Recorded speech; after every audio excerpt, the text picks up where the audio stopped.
À Vaillancoeur, rien d'impossible, c'est la célèbre devise de Jacques Coeur. Un homme qui va marquer le XVe siècle.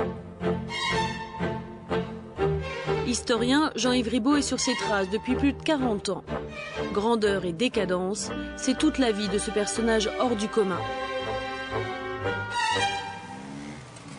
Bourges, c'est ici que naît le petit Jacques Coeur. Nous sommes en 1400. Son père Pelletier s'installe dans ce quartier.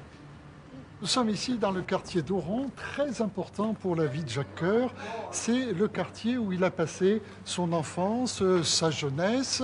Et, il a vécu ici? Il a vécu dans cette maison qui était la maison de la famille Coeur. En face se trouvait la maison de la famille du prévôt de Bourges, Lambert de Léotpart.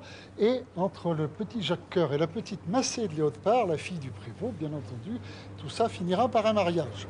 Pourquoi c'est un quartier important pour Jacques Coeur?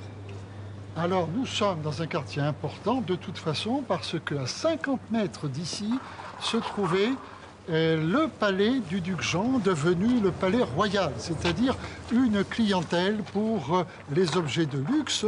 Déjà, le père de Jacques Coeur, Pelletier, vendait des fourrures, vendait des cuirs, etc.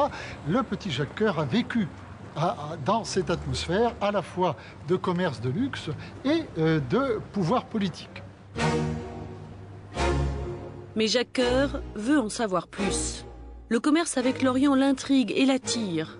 À 32 ans, il prend le large, direction Montpellier. À l'époque, rendez-vous de tous les grands marchands, passage obligé vers le Moyen-Orient. Pour Jacques Coeur, une expédition fondatrice.